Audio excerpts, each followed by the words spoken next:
I'm Simon and welcome to the SciRob channel. Today we're going to be dealing with a seized injector which basically has been almost like it's been welded into the car, into the engine with a mixture of oil and carbon and fuel, and it creates this treacle which then sets all around the injector, all around the top of the injector, and they're an absolute nightmare to remove. You can see all sorts of weird and wonderful, brutal removal techniques on YouTube where people use all sorts of, heavy-handed methods. And I'm going to show you my dead straightforward method, really simple, just using a bit of patience, and I'll show you how I can get this from being welded into the engine to being taken out. And it doesn't always mean that you need a new injector. My method doesn't destroy the injector. It can be refitted, no problem. And even when an injector is leaking as badly as it is, doesn't mean that the injector itself is faulty. It can just be a sealing issue. So yes, I don't automatically replace an injector that looks how this one looks.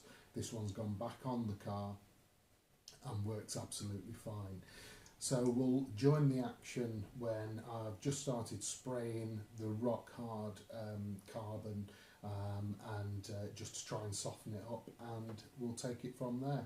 So I'll see you outside. Okay, well, too many people, in my opinion, try to use brute force to get out these injectors, and all I've done so far is just get some carburetor cleaner. This particular one is fantastic. It's absolutely evil stuff, and it'll break down carbon really nicely. So all I've done is just fill the whole well with carburetor cleaner, and this has been soaking in for a few minutes now, and already from that rock hard gunk, see that, look at that there, look at that piece there, huge piece already started to come free, and I'm just going to persevere with this until all of the main pieces of carbon have come free, and just basically keep putting carburetor cleaner in there, soaking up any excess with kitchen towel, picking out any bits like that, and just basically use patience. Don't try and get it out all in one go. I do this over a few days sometimes if that's what's necessary. Keep returning, keep topping up with carb cleaner, and eventually it starts to work its way through, because the very fact that you've got the problem there is because there's a sealing problem, and so there's a gap somewhere, and the carb cleaner slowly but surely works its way through into the gap, into any gaps around the body of the injector, and it dissolves the carbon enough to get it out. And then you can also help yourself just by doing it on a hot engine as well, driving the car for a bit. That will also soften up the carbon so it becomes more softer and toffee-like before you even attempt to start undoing anything and getting anything out. So I'll persevere with that, and basically that injector will come out. Okay, so we're further on the same day, and the carb cleaner is working really nicely now, getting some good sized lumps coming up. See that there, lovely, and it's getting softer as well. You can actually break it down now just with the end of the screwdriver. So the carb cleaner is working really nicely, and I've undone the bolts, which we may or may not be able to see the head on. It's just where the screwdriver's touching there. I've undone the two bolts, just loosened them, not undone anything else yet, because all I'm doing initially is just seeing if I'm getting any movement at all. So let's just get this pry in here.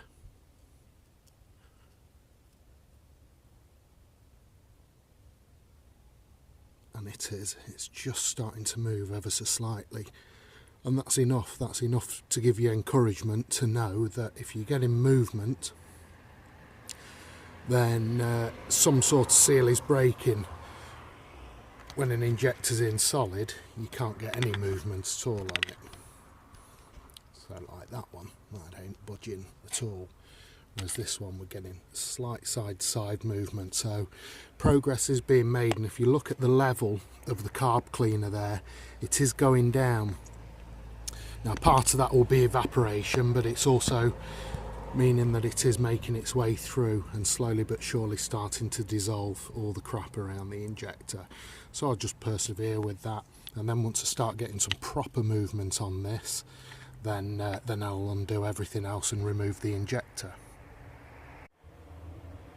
Okay, so we're about half an hour later now, and I've removed the bolts for the clamp, and I've got the screwdriver in one of the bolt holes, and as you can hopefully pick out, sun doesn't help on this occasion, I've got the clamp moving now, and that was freed solid. So once again, just working your way through the layers, and it's like a layer cake. It's just, you just got to do one bit at a time.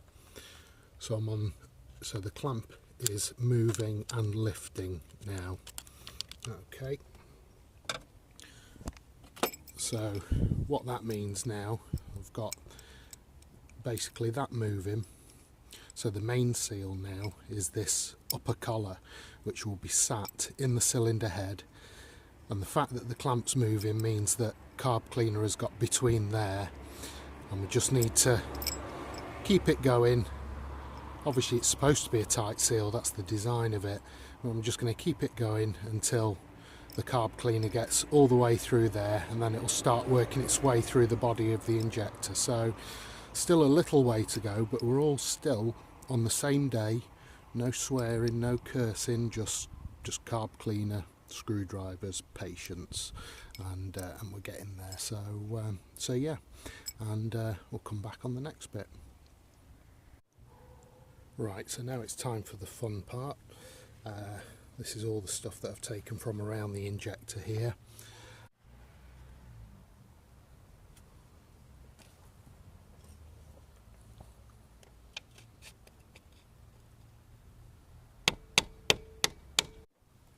And then a couple of well-placed taps with a hammer just here, going in that direction because that's the access I can get.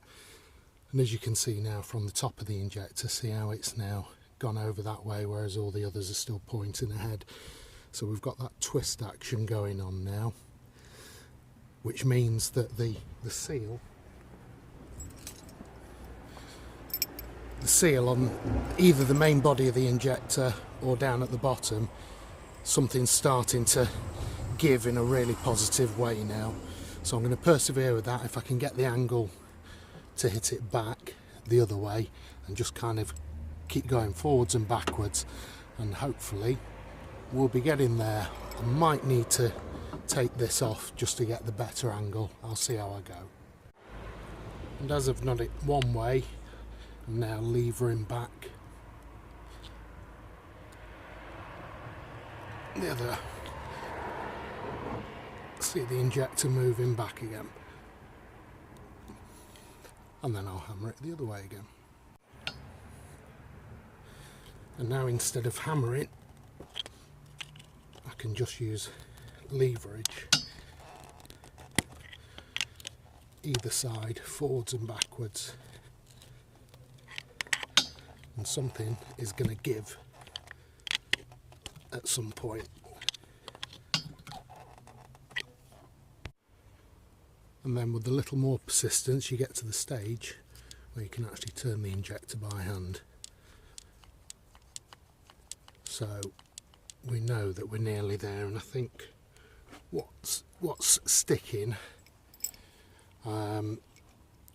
finally is this collar here. I think this collar is still stuck to the rocker cover, the top of the rocker cover, and so it's still got this seal against the top of the engine because the injector is rotating around it, so it means that the body of the injector is free, the bottom of the injector is free, otherwise it wouldn't be able to turn, and it's turning within this. So that is the only seal left, and until that's broken, the injector can't come up because the circlip won't pass through that. That's the point of that arrangement.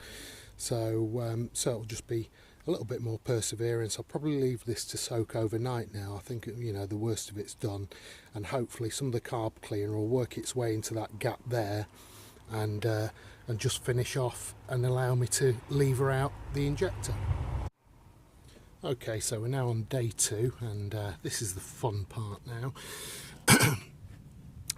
So as we saw yesterday, we had plenty of movement in this, plenty of twisting movement.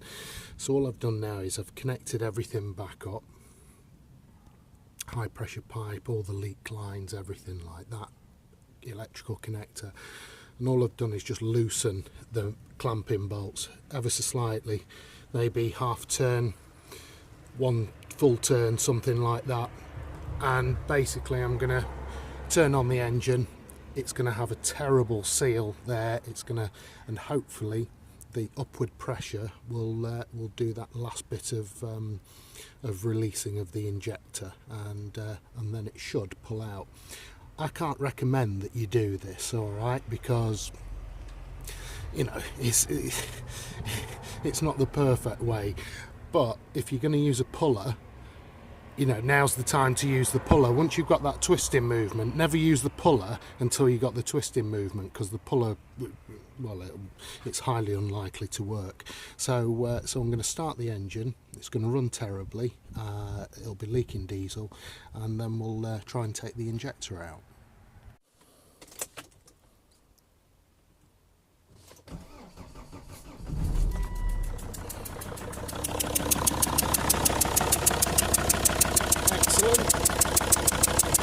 So that's one very unhappy injector now trying to launch itself out, so I'll turn the engine off. Okay, so the engine's now off, and I'm now going to undo all these connections again. Okay, so we've got the moment of truth now.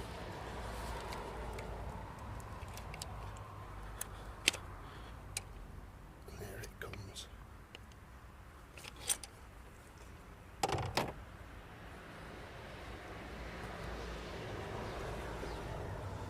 I think that bolt is still slightly attached.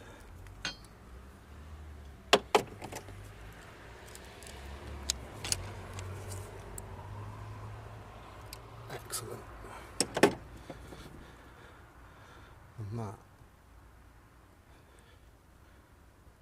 is the injector out. You can see where the carbon buildup was down at the bottom of the injector. That's where the main problem was.